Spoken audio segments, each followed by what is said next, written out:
It was just another ordinary Tuesday evening in our household, the kind where you're winding down from the day's work, thinking about what to cook for dinner, and maybe catch up on some TV shows you've missed. Mike, my husband of 20 years, was lounging on the sofa, flicking through channels, while I was in the kitchen pondering whether spaghetti or chicken salad would be the lesser of two evils for our waistlines. I was thinking about what our 19-year-old son Alex eats in college. That's when the phone rang, cutting through the mundane silence of our home. Mike glanced at the caller ID and sighed. "It's my folks." There was a hint of reluctance in his voice that didn't go unnoticed. "Go on, pick it up." "It's been ages since we last heard from them," I called out from the kitchen, trying to sound more enthusiastic than I felt. Mike's parents, Linda and George, weren't exactly the easiest people to get along with. Their rare calls usually meant they wanted something. Mike pressed the speaker button, and we both braced ourselves. "Hey, Mom, Dad, what's up?" The voice that came through was Linda's, choked with tears. "Oh, Mike, it's all gone. Everything's gone." George's gruffer, more panicked tone interjected. "The company, son. It tanked. We've lost the house, the cars, everything." I stopped what I was doing, the gravity of their situation sinking in. Mike and I exchanged worried glances. Despite our strained relationship, hearing them so vulnerable struck a chord. "So, what's the plan now? Where are you guys staying?" Mike asked, his voice tight with concern. "That's just it, son. We have nowhere to go.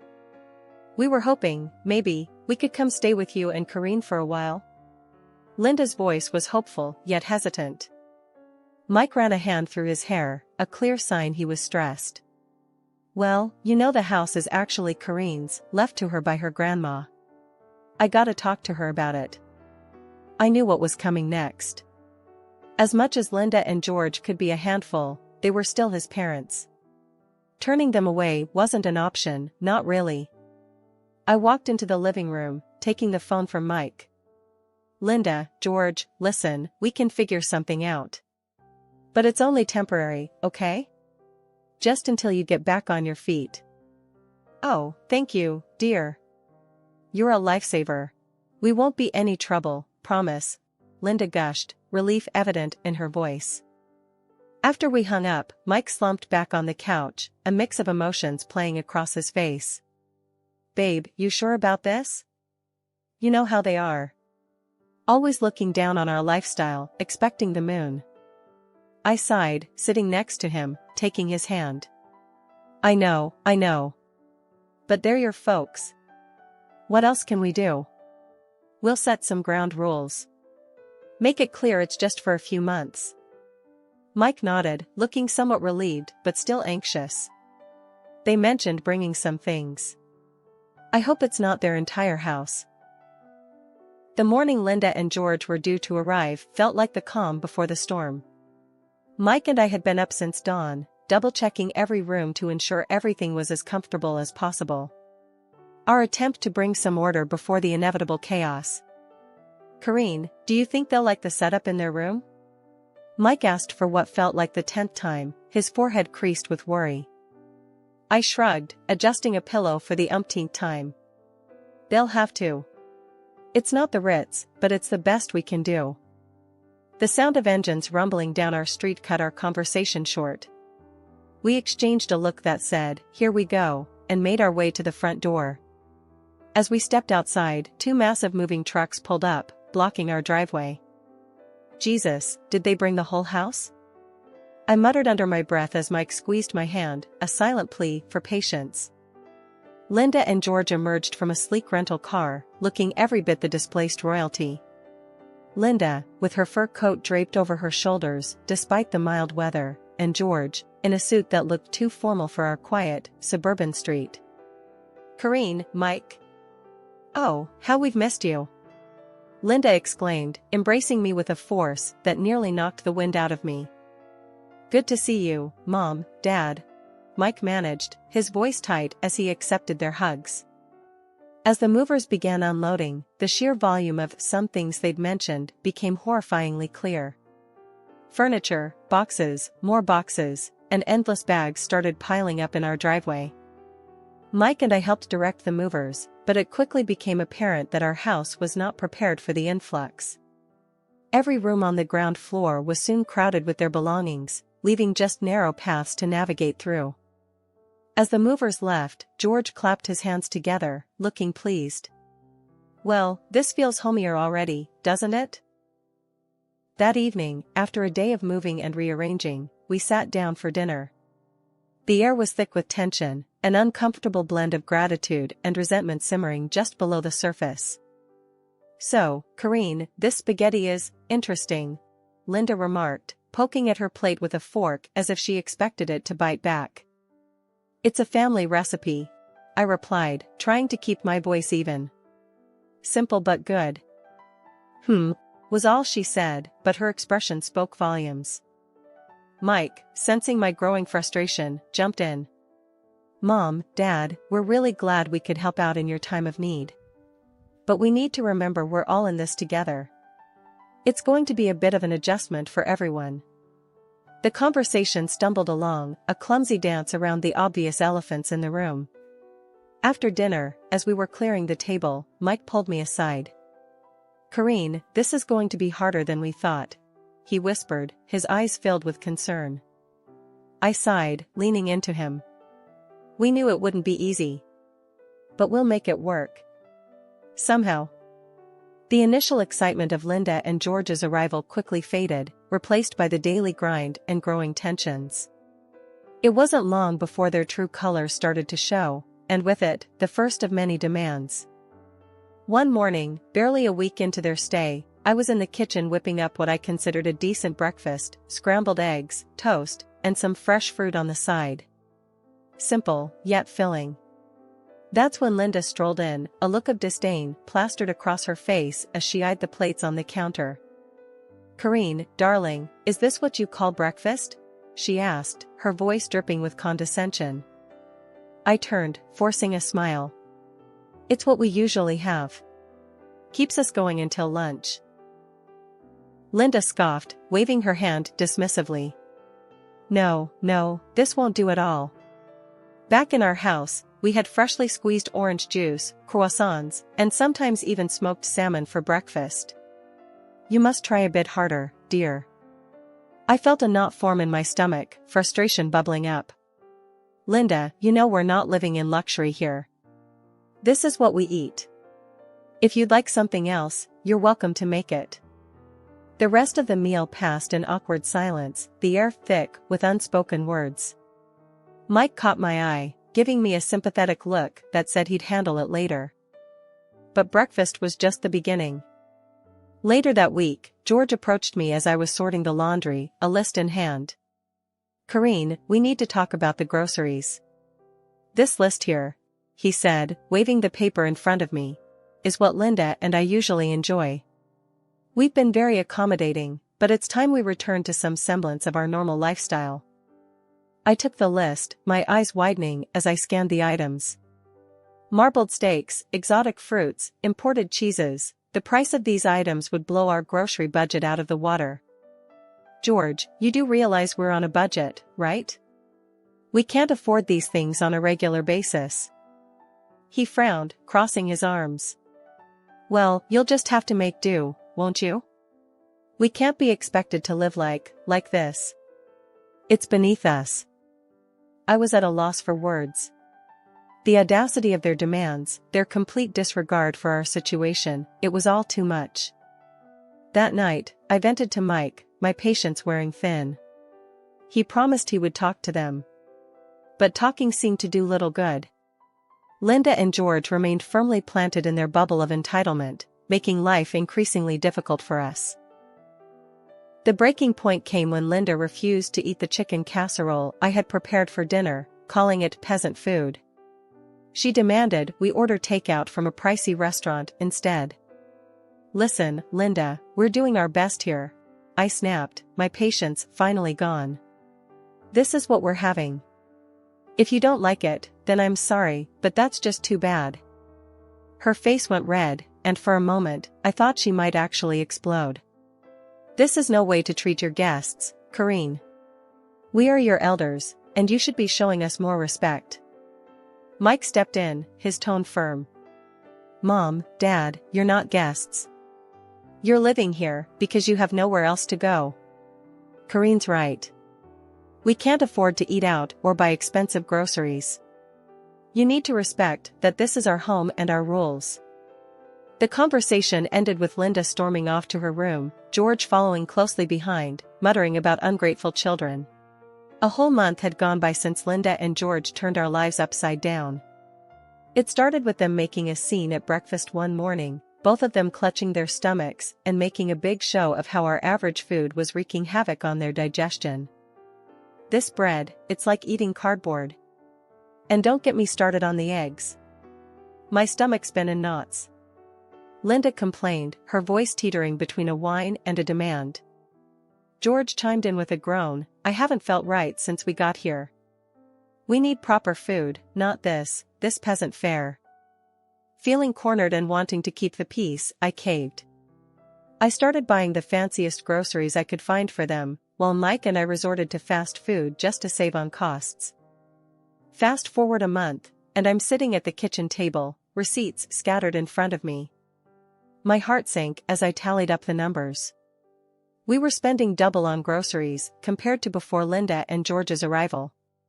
And that wasn't even touching on the water bill, which had skyrocketed thanks to Linda's newfound love for long, luxurious baths.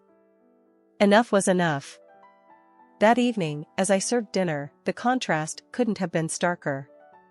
Linda and George were tucking into their gourmet dishes, while Mike and I nibbled on cheap takeout. My frustration boiled over. Listen up, I started, my voice steady but firm. This can't go on.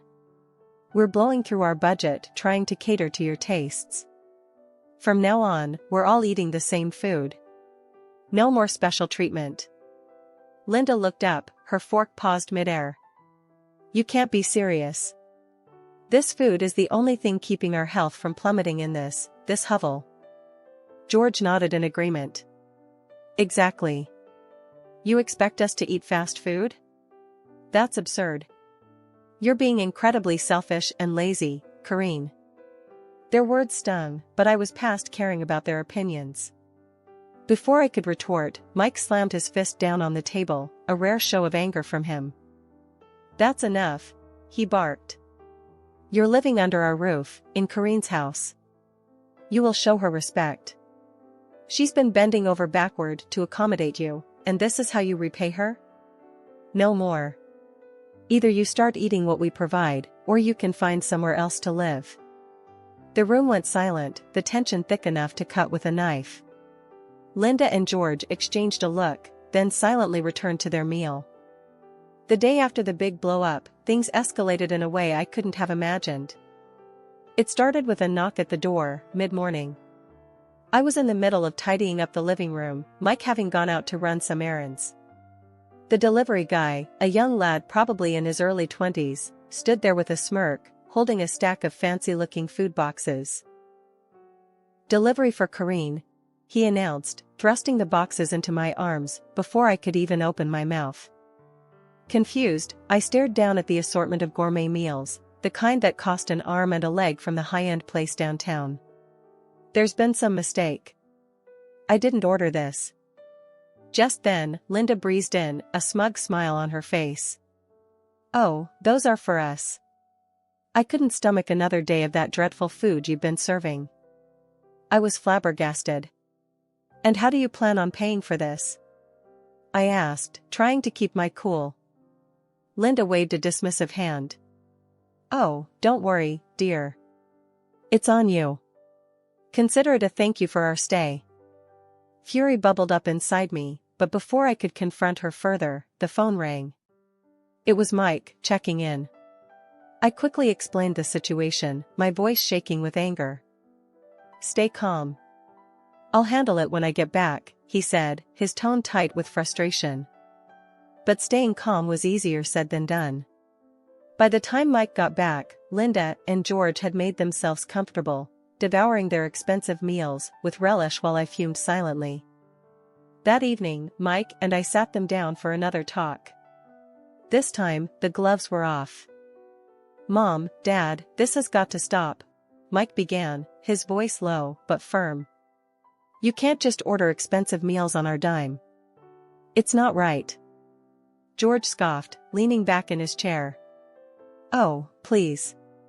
It's the least you can do after forcing us to eat like paupers." I couldn't believe what I was hearing. "Forcing you? We're going broke trying to keep you happy." Linda's eyes narrowed. "Well, maybe if you managed your money better, you wouldn't be in this situation." That did it. I lost my cool. Managed our money better? We were fine before you showed up, turning our lives upside down. Mike stood up, his chair scraping against the floor. "That's it. We've been more than accommodating, but it's clear you have no respect for us or our home. You need to leave."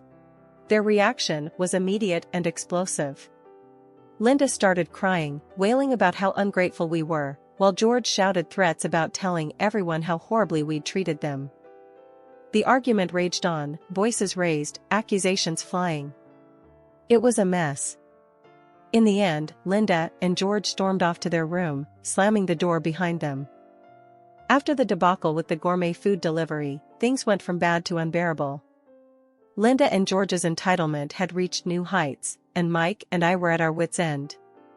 The final straw came on a chilly Thursday evening. I was in the kitchen, trying to make do with what was left in the pantry for dinner, when Linda sauntered in, her nose wrinkled in disgust at the aroma of the stew I was cooking. "That smells, what is that?"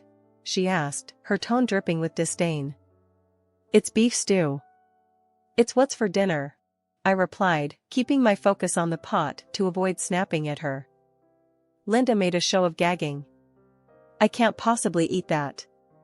"You know, it wouldn't kill you to try a little harder, Corinne. This is no way to treat guests." Dinner was a tense affair, with Linda and George barely touching their food while making passive-aggressive comments about the lack of variety. I was seething, but I bit my tongue, determined not to let them get the best of me. After dinner, Mike and I were cleaning up when Linda approached us, a smug look on her face. "I've been thinking," she began, "with the holidays coming up, it would be nice to have a new coat. Something warm and stylish." I stopped in my tracks, staring at her in disbelief. "A new coat? With what money, Linda?" "Oh, I thought you could use the money you've set aside for, what was it?" "Oh, yes, your son's college fund." That was it.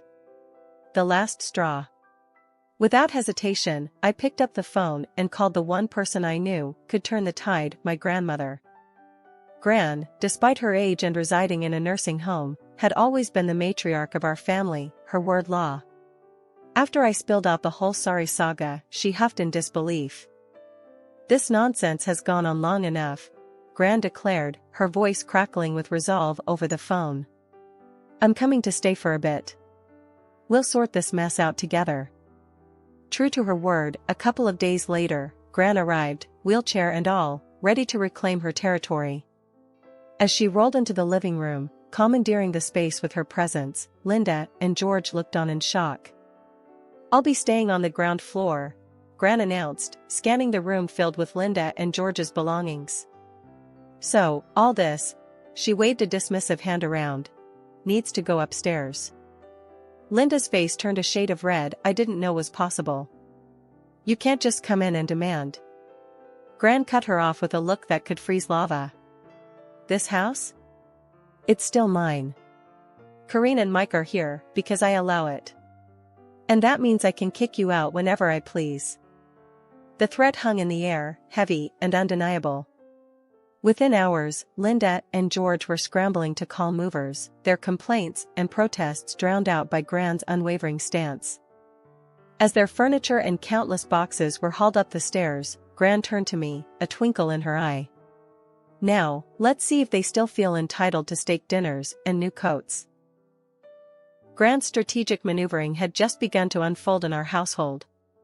The air was charged with anticipation as we gathered in the living room, the scent of freshly brewed tea mingling with the tension.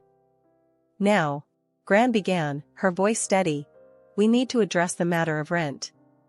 Linda scoffed, crossing her arms. "Rent? Why should we pay rent when Corinne and Mike don't?" Gran smiled, a glint in her eye.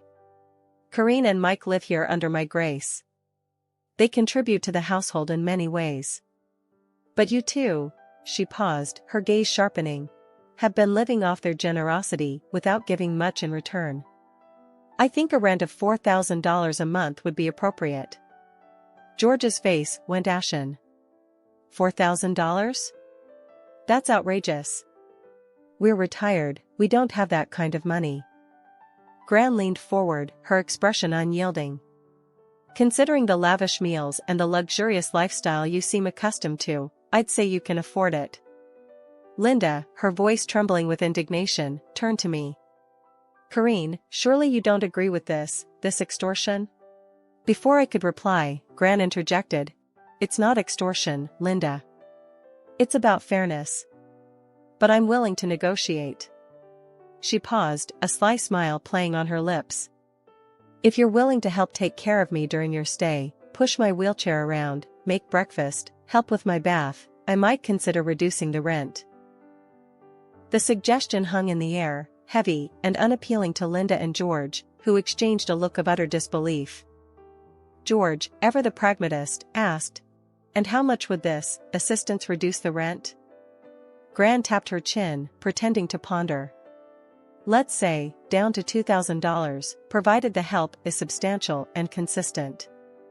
Linda's mouth dropped open, but before she could protest, George cut in. "And if we refuse?" Gran's response was swift and final. "Then you're welcome to find somewhere else to live. This house," she gestured around, "will no longer be your refuge." The ultimatum was clear. Linda and George, faced with the prospect of actually working or paying a hefty rent, seemed to shrink in their seats. The following days were a flurry of hushed conversations and frantic phone calls as they scrambled to find an alternative. Eventually, they announced they had found a small apartment and would be moving out immediately. The process was swift, their belongings packed and removed with a speed that suggested eagerness to leave the situation behind. As their car disappeared down the driveway, Gran turned to Mike and me, her expression softening. "I know it was tough, but it was necessary. You two need your space, and they need to stand on their own." Mike wrapped an arm around Gran, gratitude in his eyes.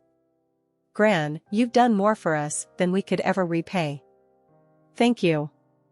In the weeks that followed, Gran became more than just a guest, she was a guardian of our home's harmony, a role she played with a blend of sternness and love that only she could manage. In the calm that followed Linda and George moving out, our house felt like it was finally breathing again.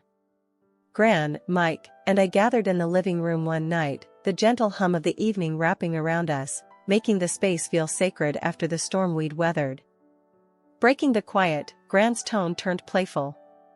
"Well, as much as I've enjoyed the drama, I think it's time for me to head back. The nursing home misses its most troublesome resident." Mike and I shared a look, already dreading her departure. "Gran, this house is always open for you. It's not really home without you," I managed, my voice heavy with emotion. Gran gave my hand a squeeze. "And you're always in my heart. But don't worry, I'll be back to stir things up now and then." We laughed together, a sound that felt like healing. As we said our goodbyes to Gran the next day, watching her taxi disappear, Mike and I knew we were ready for whatever came next. Together. Our home, once a battlefield, was now a symbol of our resilience, a place where love and boundaries found their balance. And as we stepped back into the quiet of our living room, ready to face the future, I felt deeply thankful for the journey that had brought us here, for the family we were, and for the lessons we'd carry forward. A few weeks later, we heard from a mutual acquaintance that Linda and George were living in a small apartment, having sold most of their belongings to cover their debts. The news came as a bittersweet confirmation of the new chapter they, too, were embarking on, a life defined by the consequences of their choices, leaning on each other, perhaps for the first time in a long while. Reflecting on this, Mike and I realized the true depth of the changes we'd all undergone. Our home was peaceful once more, and though the journey had been rough, it had taught us the true meaning of family, resilience, and love.